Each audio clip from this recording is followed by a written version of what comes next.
Good morning, y'all. Welcome back to another walk with me. I'm really dragging this morning, and I heard my baby playing with herself in her crib, like she's in there talking to herself and probably throwing her pillows around. So who knows how long we'll have uninterrupted, but for now, I just figured I'll get started and keep an ear out for her crying, and maybe she'll get to make a cameo in today's video. Let's get started with the verse of the day. The verse of the day is Philippians 4:11, and it reads as follows: Notwithstanding ye have well done that ye did communicate with me. Notwithstanding ye have well done that ye did communicate with my affliction. Wait, that's not right. I told you I was dragging y'all. 4:11, I was reading 14. Not that I speak in respect of want, for I have learned in whatsoever state I am, therewith to be content. He goes on to say, I know both how to be abased, and I know how to abound. Everywhere and in all things I am instructed both to be full and to be hungry, both to abound and to suffer need. I can do all things through Christ, which strengtheneth me. So, that was verses 11, 12, and 13, but obviously verse 11 is our verse of the day. Like I said, if you want to follow along, I just use the app King James Bible, and it tells me a verse of the day every day. So, it focuses definitely on the contentment side of things, which makes sense. The word content is in there.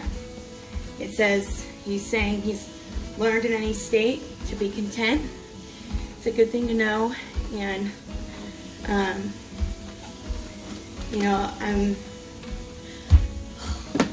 sorry. I have a real water bottle today. Not that I wasn't content with my red cup, but I did think it was maybe a little bit more suitable.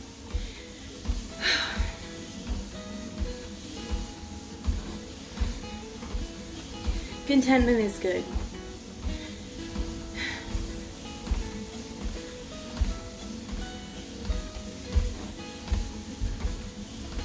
But if you're in a bad situation that you've put yourself in as a result of selfishness, laziness, or sin, and you can get out as a result of either your decision or the Lord's help, I definitely would encourage you to not be content there. Specifically, if I understand correctly, Paul, I believe it's Paul, is in jail writing this. So, and jail back then was not like jail we have now. It wasn't a roof over your head and your own cell and 3 square meals and a nice place to pee. It was basically just a pit filled with people and their own excrement, and sometimes food got thrown down into the excrement among the people. It wasn't great, at least as far as I understand. So,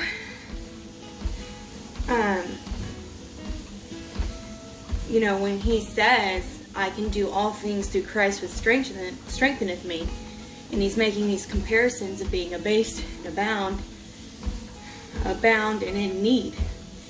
He's literally talking about not conquering through to, a lot of people use that verse as, climbing the mountain. I know I can win the Olympics because I can do all things through Christ who strengtheneth me. And it's not exactly a contextual use of that verse. A more accurate use would be, I know that I can suffer through this illness and come out the other end because I can do all things through Christ who strengthens me. You need that. The reason we're acknowledging Christ's strength is because we're in a place of weakness. I can get through this quarantine of isolation and loneliness, because the strength of the Lord is going to get me through supernaturally. If it was left to my own devices, my own need and my own weakness and my own situation would be so big that it would overwhelm me. But with the Lord's strength, I know I can make it through.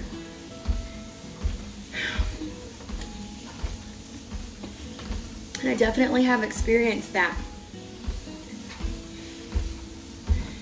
This life is a hard life. It's a short life.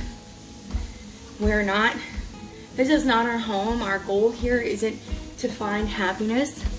Our goal here is to save ourselves, save our families, save anyone else along the way, serve the Lord while we're here, and go to heaven where happiness and joy in the Lord will abound forever. The idea of YOLO is a waste of a very short time you have on this earth, because you may only live once on the earth, but you're going to spend somewhere in eternity. And I would make sure that you make sure your calling and election, your salvation, is certain. Make sure it's sure. So that's my short little, be content if it's a bad situation, or if you're going through something and you've asked the Lord, like, why won't you take me out? Or maybe it's not anything as intense as that. Maybe it's not prison level. Maybe it's, we've just been living paycheck to paycheck for so long, and we have just been hammering at these bills. We've been saving, we've been paying our tithes, we've been doing everything we can to scrape up some money, because one day we don't want to be living in want. We want to have, more than enough. And right now we only have barely enough. Being content in that is something that I learn every day. So, or maybe even next level. We have more than enough. We have a budget for extra clothes. We have a budget for Christmas presents. We have 2 vehicles instead of 1. There's actually some, money in our savings account, but we really wish that we could take a really fancy vacation this year. And we just can't afford it, and that's so frustrating, because we've worked so many years to get to this place, and we just want to reward ourselves, but we just can't afford it yet. Well, be content with what you have, and you can still ask the Lord to bless you further. You can still bring that request before Him, but you don't want to be living in absolute jealous, bitter misery when the going is pretty good. I mean, unless you're Job,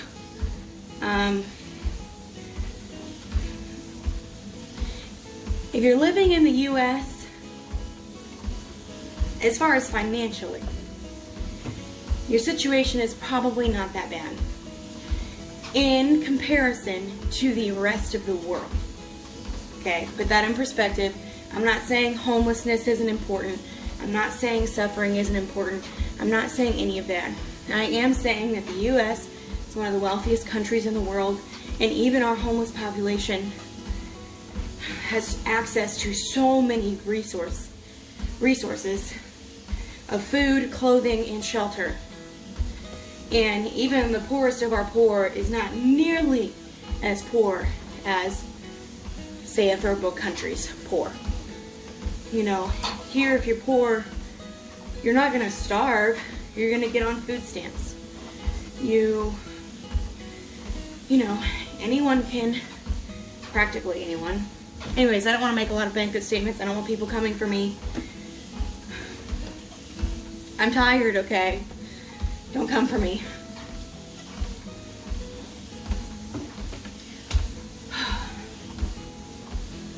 Today I thought it would be fun to do a story time of one of the worst cats ever, which is our big cat, Jedi.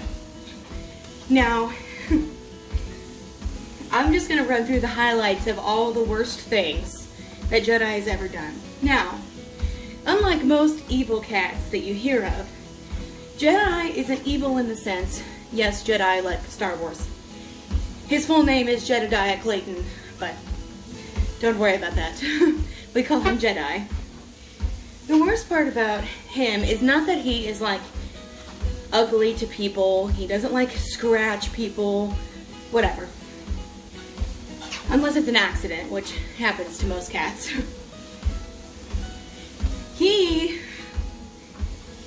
I like to say that he has all the worst elements of a dog without any of the positive ones. So, for example, he loves to chew on shoes, especially like patent leather ones. So let's say you have a nice pair of brand new black pumps, or pumps, for those who don't understand that reference. And you find them covered in tooth holes when you want to wear them on Sunday morning. Or you have a brand new pair of knee-high boots that you found at the thrift store for only $8. And they're full of holes. You get the picture, okay? He's destroyed at least 3 pairs of my shoes and 1 patent leather purse. That was, I kid you not, brand new. I bought it. I set it on the chair. Actually, my sister bought it for me. And then I had never ever used it. It was so sad. It was so sad. The damage from that wasn't too bad. And some of it was done by our other cat, who I think literally learned the behavior from him. That's a small example. So when we first got Jedi, he was adorable. And if you want to know how adorable, just scroll back through my old Instagram, or not my old Instagram, scroll back through my Instagram to my older posts, I mean. Instagram, at Sharkottrel. Put it there. And you can see that he was adorable. Unfortunately, he grew. And by the time we had had him for 2 months, so we got him when he was 2 months old, by the time we had him for 2 months, at around 4 months, for about a month, we had been noticing some alarming behaviors. Even though he was still very small, stuff like attacking us as we would cross the room, like attacking our feet. Now I know I said he doesn't attack people. This was a very short-lived phase, but I'm going to mention it because it means something. And no matter what we did, we tried spraying him with a water bottle. He loved it. He would just open his mouth, and then I think he started acting out so that he could get the reward of the water bottle.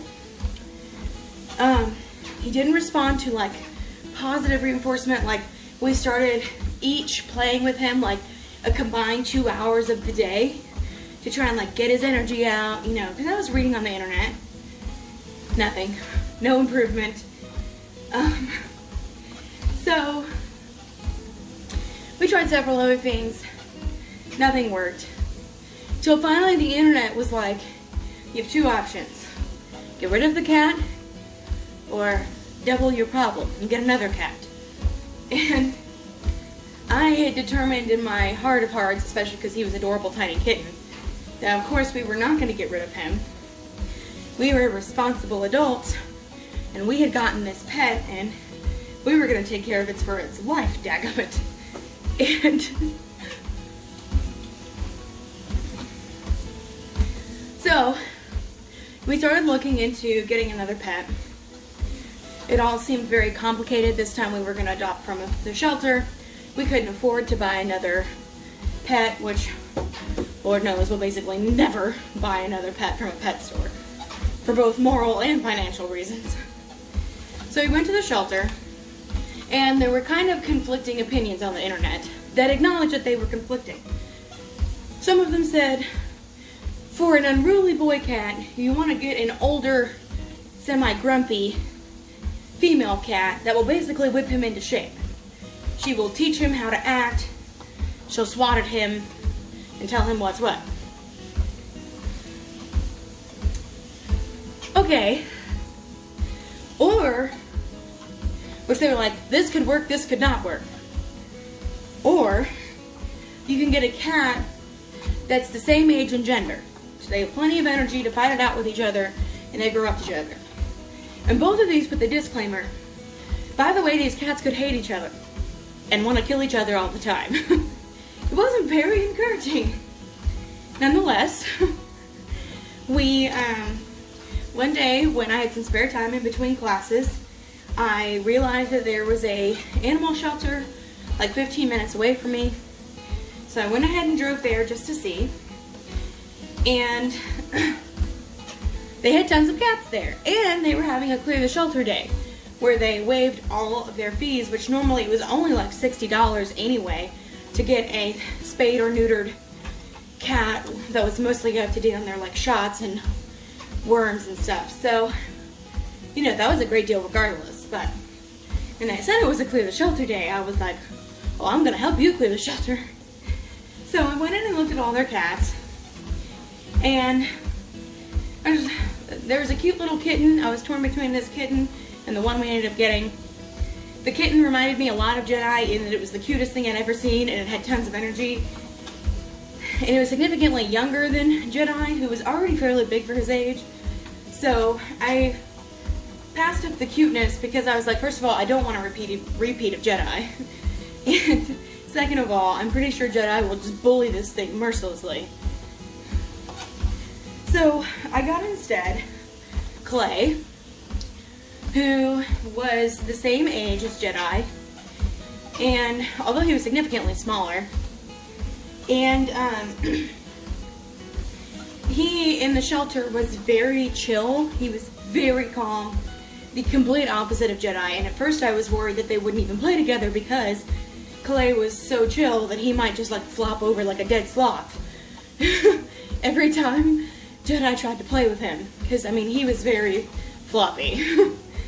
And we found out later that he was just sick with like the cat flu, which apparently goes around fairly frequently in shelters. And once he got less sick, he perked up a little bit, although he maintained his very chill, very sweet personality. But he and Jedi got along great, and specifically Jedi loved him, and Clay at first when he was sick didn't care about his existence at all and just wanted to sleep. So they became basically blood brothers. They love each other, yada yada. So that's the story of how we got Jedi and Clay. 2 cats, even though we never wanted 2 cats. Now, Jedi's behavior as far as the aggressive attacking thing stopped basically instantly. Clay was there. He'd gotten his energy out, everything was fine. He turned into a basically model cat, very classic cat of like, I'm not anti-affection, but it has to be my idea at the right time in the right place, and you'll know when, I'll let you know, sort of thing. So, but as time went on, Jedi continued to be a nuisance in different ways. New problems kept cropping up, and every time we would fix a problem, another problem would crop up. So like, one of the first things I noticed, you know, you go shopping at the grocery store, you drop your bags on the counter, and you go to the bathroom. Well, in the space of time that I would go to the bathroom, it wasn't the meat, it wasn't the cat food, it was our loaf of bread that Jedi was destroying on the counter, slobbering all over, bread everywhere, demolished, eating his fill. And the problem wasn't just for bread. It extended to basically any carb you can think of, with the exception of pasta. Although I get the feeling that if he tried it and realized what it was, it would extend to pasta. Tortillas, English muffins, bagels, raw bread dough, anything you can think of that's a carb. So the obvious solution was we just started putting it in our cabinets. And then he learned how to open cabinets. So we figured out that problem. We just lost a loaf of bread about once a month. It was a sad thing, but it was the sacrifice to the Jedi God in our household. And it kept the rest of the bread safe. So they all felt that its sacrifice was worth it. So, another problem, say, was Jedi got big enough that he started getting interested in what was in the trash can. So he would just reach up, hook his paw, and pull it over. And then begin to dig through it. When this happened once, I wasn't concerned. But when it happened again 5 minutes later, the moment I turned around, and then it started happening like 3 times a day. Every day. And it didn't matter how heavy the trash can was. It didn't matter if we put stuff on top of the trash can lid. It didn't matter how many times I sprayed him with water, or screamed at him, or shoved him away. If you turned around for a millisecond, he was going to be knocking that trash can over. And honestly, at some point he stopped. And to this day, I don't know why, but I think he started overhearing conversations between me and my husband, because at this point, I was like almost 9 months pregnant. And every day while my husband's at work, this cat is knocking over this trash can like 3 times a day. And I'm bending over and cleaning up trash on my hands and knees. It's just ridiculous. I think he started overhearing us discussing taking him to the shelter. And I think he got a little self-preservation going, because he just mysteriously stopped for no reason. Thank goodness, for his sake.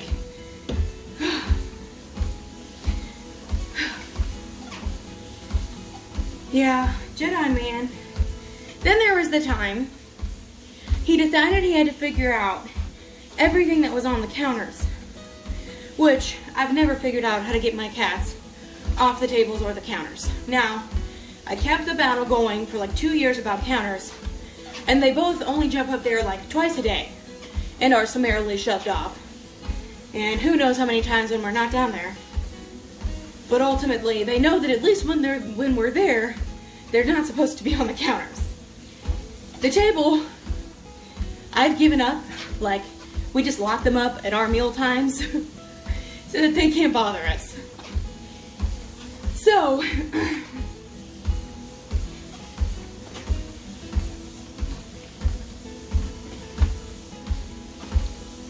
one time, I heard a giant crash. This was when we were still living in the apartment in Indy. I'm still pregnant with Esther. This is literally in the midst of the trash can pulling down days.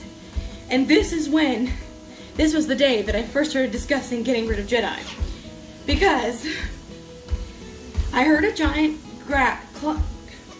crash of glass. So I sprint into the kitchen and I see several things at once. The first thing I identify is the sound of the crash. There is a shattered butter dish with butter everywhere, all over the floor. Also, I recall now, a glass cup of milk that had shattered and put milk all over the floor. Then I see that the microwave is hanging precariously, sort of like by most of its weight, like the corner is going off the counter, and most of its weight is holding it there, and sort of like the cord that's plugged in. And beyond that, I see 2 evil, yet shocked, inquisitive eyes. And the worst thing about Jedi is when he's in trouble, he doesn't just like have the decency to be ashamed and run away and try and hide. No. He literally, you can watch his body, buckles down further. Like, bracing himself to like, he's just the worst. And so, he's such a glutton. He's just the worst, my carb-loving friend.